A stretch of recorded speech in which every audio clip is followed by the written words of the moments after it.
are continuing in our Kingdom Parables sermon series, just taking a break from the book of Galatians. So we entitled this sermon series, The Kingdom of Heaven is Like, because that is a theme that Jesus kind of has in a lot of his parables, particularly in the Gospel of Matthew, where he gives us these parables or stories to kind of illustrate as metaphors of trying to get to different facets and ways of understanding God's kingdom.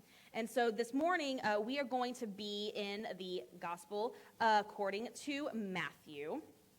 And we are going to be in Matthew chapter 22, the first 14 verses. So as always, I encourage you to have those Bibles in your hand. Keep them open during the sermon to refer back to things, make sure I'm not making anything up, all of that so that you can keep track. Even though the words are on the screen, there's nothing like having the actual physical Bible in your hand. And so this morning we're in Matthew 22, and once again, as the gospel reading, would you stand as you're able? Jesus spoke to them again in parables, saying, "The kingdom of heaven is like a king who prepared a wedding banquet for his son. He sent his servants to those who had been invited to the banquet to tell them to come, but they refused to come. Then he sent some more servants and said, 'Tell those who have been invited that I have prepared my dinner. My oxen and fatted cattle have been butchered, and everything is ready. Come to the wedding banquet.' But they paid no attention and went off, one to his field, another to his business. The rest seized his servants, mistreated them, and killed them. The king was enraged. He sent his army and destroyed those murderers and burned their city. Then he said to his servants, 'The wedding banquet is ready, but those I invited did not deserve to come. So go to the street corners and invite to the banquet anyone you find.' So the servants went out into the streets and gathered all the people they could find, the bad as well as the good. And the wedding hall was filled with guests. But when the king came in to see the guests, he noticed a man there who was not wearing wedding clothes. He asked, 'How did you get in here without wedding clothes, friend?' The man was speechless. Then the king told the attendants, 'Tie him hand and foot and throw him outside into the darkness, where there will be weeping and gnashing of teeth. For many are invited, but few are chosen.'" This is the word of God for the people of God, and we respond, "Thanks be to God." You may be seated. So, a woman was about to be married, and everything was prepared. Everything was paid for. We were ready. But just 12 days before the wedding, the bride calls it off. Can you imagine? 12 days before. But she and her family were left with the full bill of the reception at the country club that they were going to have it at, because the club required 60 days notice for cancellation, and she called the wedding off just 12 days before. So the family and the now ex-bride decided that they're not just going to be out all this money, they're going to skip having wedding guests. And instead, they invited homeless neighbors from the local shelter. And so 50 close friends and family and about 40 homeless neighbors enjoyed the full menu of what was originally a wedding reception. And they just danced the night away. They had so much fun just being able to be together. And afterwards, they packed up leftover food, and there was so much food still left over that they were able to send that leftover food to the homeless shelter for those who couldn't probably make it. And they had food for days afterwards, still able to enjoy the wedding feast. And everyone had had fun, and the former bride was pleased that something turned out to be so wonderful and nothing went to waste. invitations, especially unexpected ones, are really, really awesome to us, right? We love to be included. We love to be invited. We have this sudden joy of joining with others to celebrate an event like a wedding, or to simply be together at a meal or a party or whatever, right? Those invitations where someone is just like, just come just because, right, are probably some of the best invitations, because it tells you you're wanted. You're wanted. But the kicker is that we need to respond to that invitation, right? We can't just leave it hanging out there. We have to respond, yes or no. Are you coming or not? So Jesus' parable, and remember this is an illustration, a metaphor in story form, gets after this point of invitation and the necessary response. He teaches many times about what Matthew in particular calls the kingdom of heaven. We also see it as the kingdom of God. And it's this present and future reign of God that has been longed for by the Jewish people.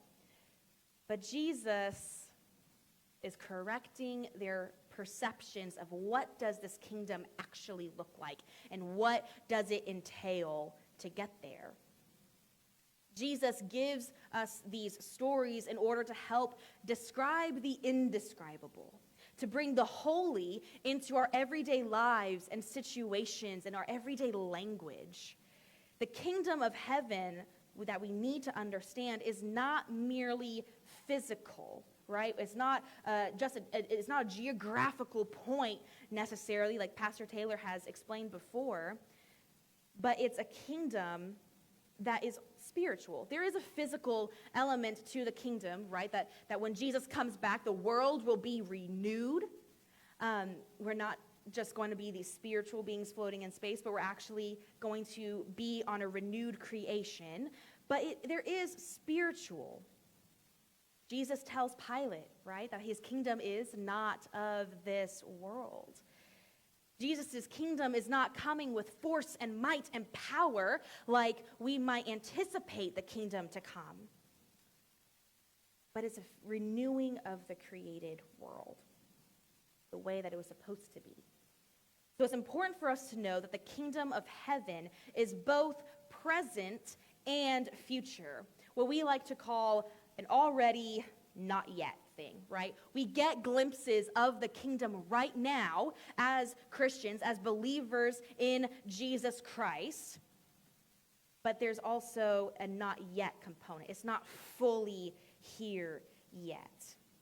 Jesus coming into creation got the ball rolling, but we will only be completely here when he comes back again.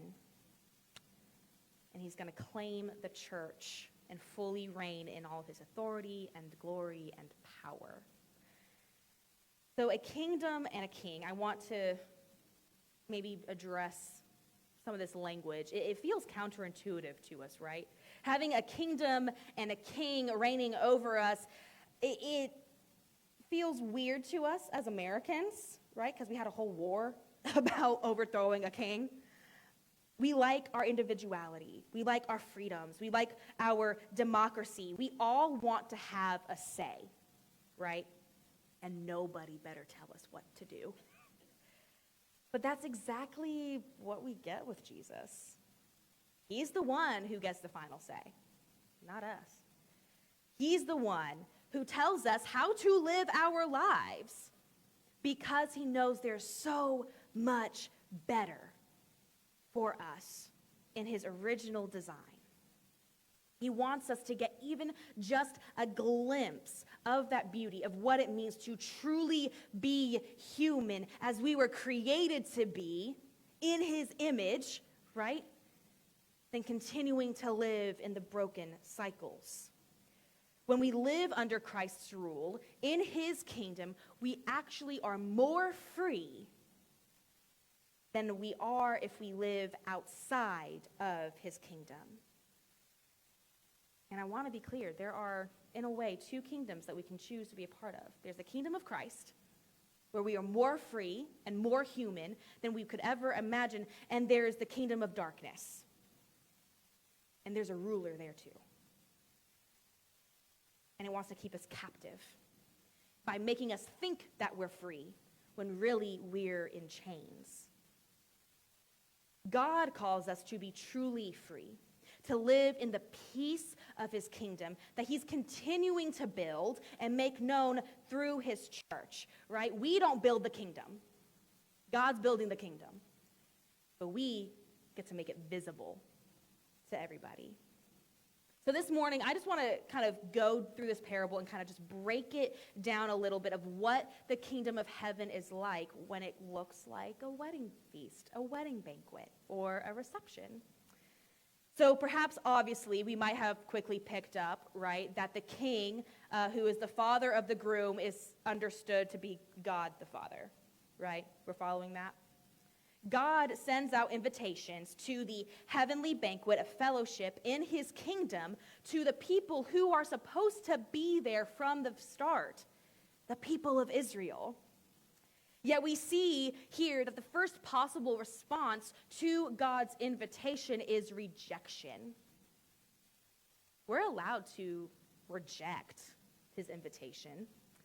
But this isn't just any rejection of uninterest in a free meal.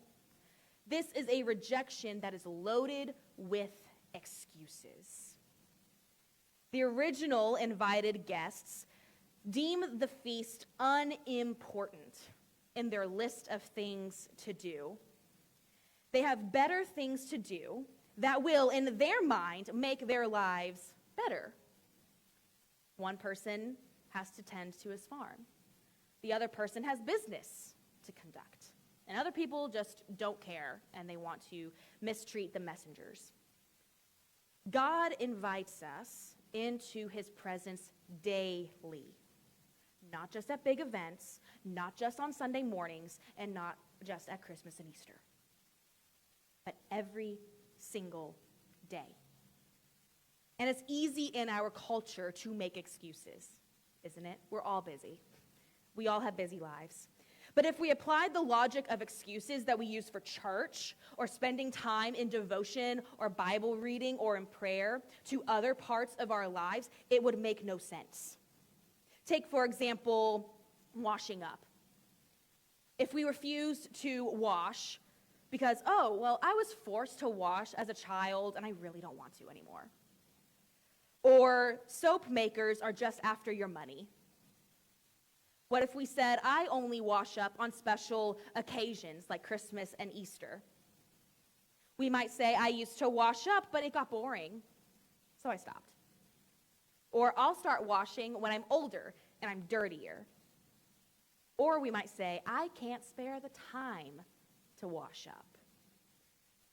Doesn't that sound silly? Kind of gross. We're so quick in our own ways to make excuses about why we don't have the time, why this thing in our past makes us not want to do it anymore. And that includes we make excuses to not be part fully of the kingdom. We might not want to read our Bibles. We say, I don't have time to read a chapter. Yet how many of us, myself included, end up scrolling for way too long on our phones? Us younger ones might be on social media, or we might be looking at the news apps, right? And just scrolling and scrolling and scrolling. Instead of coming to worship at every single opportunity that we have, and not just on Sundays, we decide that we need another day to just be a couch potato. Oh, I didn't get to really rest the way I wanted on Saturday, so I'm going to make up for it on Sunday. But y'all, worship is restorative. Worship is supposed to be restful in a way. Most of us, I think, don't mean to reject God outright, right? It's not necessarily that we don't want anything to do with God, that we don't want to be part of his kingdom. We just have this funny little thing called pride. And it gets in our way. We have more pressing matters to attend to. After all, God's always going to be there, right? I mean, he's waiting for us. He'll just be there when I'm ready.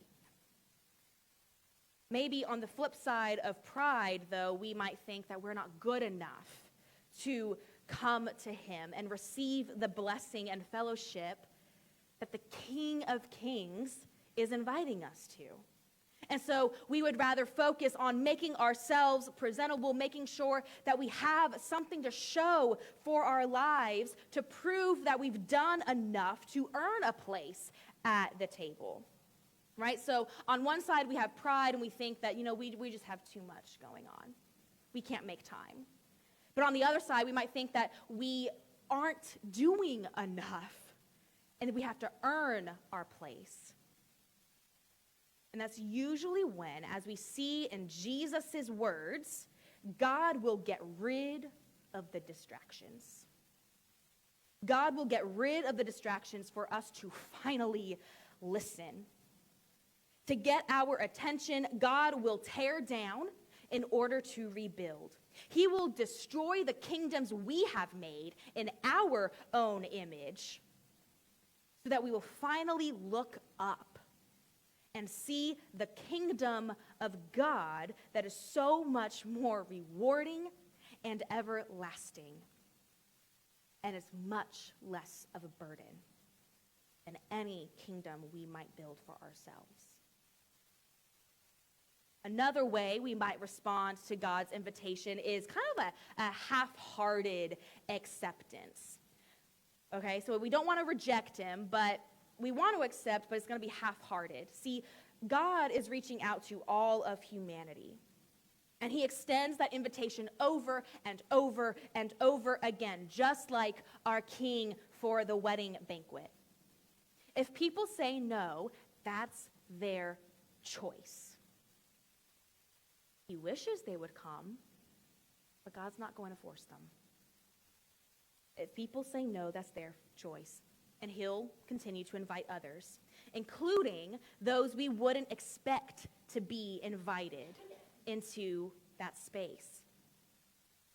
And here's the hard part that Jesus gets to by the end of the parable that is unique to Matthew.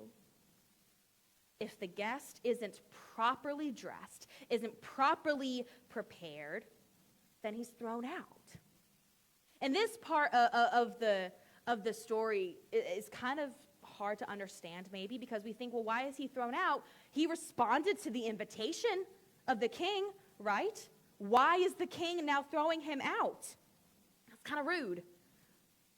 Shouldn't the king be happy that the guy came when everyone else said no? And here's a sticky point. Because perhaps those who ended up attending, they happily put on the proper attire, right? If the dress code for a wedding says semi-formal, you're not supposed to come in jeans, right? Maybe some of them didn't have the proper attire, but they accepted some extras that the king maybe had in a spare closet just for this occasion. They accepted help. But this man, we see, turns up not in the party clothes that he's supposed to be in, which would signify that he respects the king and he respects the occasion. And he doesn't want to change. He wanted to come get the benefits of the banquet without being properly prepared and without wanting transformation. This is getting after us wanting to accept the salvation that Jesus brings, but we don't want to have to change. We want to be part of the inside circle, but we want to keep up our lifestyles. We want to keep up the way that we do things. Half accepting God's invitation, however, leads us to the exact same place as those who reject God's invitation. We end up outside the kingdom because we still refuse to fully participate. Half acceptance leads you to the same place as rejection, outside the kingdom. Wanting the kingdom on our terms is just as bad as not wanting it at all.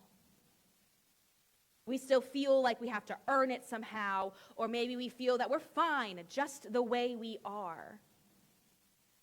When we stay in this half acceptance, we are unable to grow. We are unable to fully benefit from God's grace. We're unable to actually be free and joyful and at peace.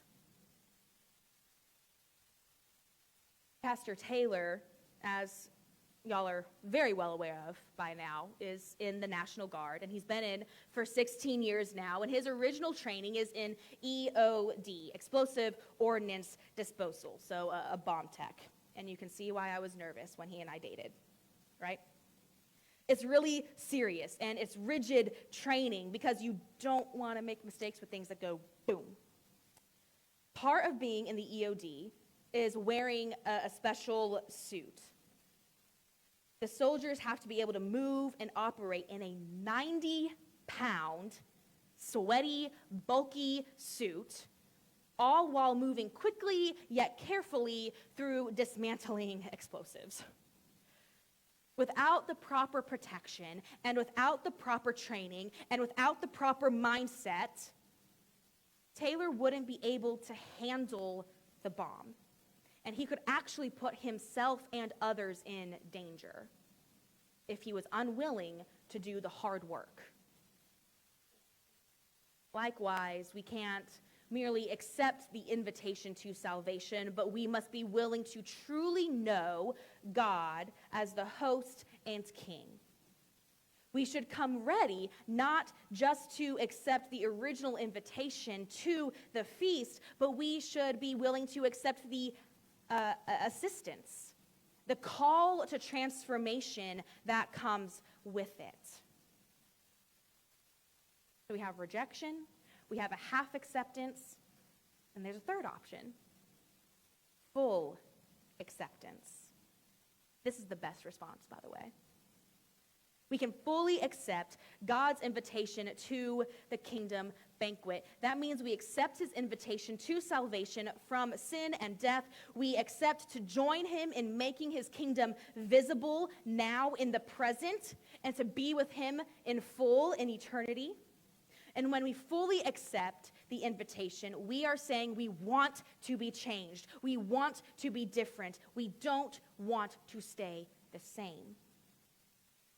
Full acceptance is to not be the guy who gets thrown out because we didn't want to put on the right stuff. Instead, we accept God's offer to clothe us. And God clothes us in his own righteousness and holiness through Jesus. So once again, I'm going to say that this is hard for us because our pride doesn't want us to be clothed in anything we didn't do. We want to work for it. What's wrong with how we came anyway, we ask, right? So I want you to hear me, church. Our Father loves you just as you are, right now. Our Father also knows that there is more for you. He meets us, and he accepts us where we are, how we are, but he is not going to leave us where we are. We cannot stay at the banquet unchanged. So what do? We put on the identity of Christ, which is freely given to us. These are our wedding clothes. What we might call the mercy robes. We put on the mercy and grace and righteousness and holiness of Christ. These are our party clothes. God is constantly sending out invitations to join in the salvation that he brings. He wants us to be free from the sin and the brokenness. He wants us to be redeemed and reconciled through Jesus, that we can be united with him again through his own Spirit working in and through us. The Father sends out messengers to give us the gospel, that we desperately need to hear every single day, even as those who already believe, because guess what? We forget the gospel every single day in some shape or form. He has given us his written word for us to know his story and his will for the world. But guess what? You got to read it. It doesn't do any good collecting dust. And he sent his son, the living word, to make the doors swing wide for anyone who would come. When we show up, brothers and sisters, are we willing to be covered completely by Christ? Or are we still holding on to shame and striving on the one hand, or pride and thinking we have better things to do in the other? One of my favorite theologians, N.T. Wright, wrote this about this parable. He said, the point of the story is that Jesus is telling the truth that political and religious leaders often like to hide, the truth that God's kingdom is a kingdom in which love and justice and truth and mercy and holiness reign unhindered. They are the clothes that you need to wear for the wedding. And if you refuse to put them on, you are saying you don't want to stay at the party.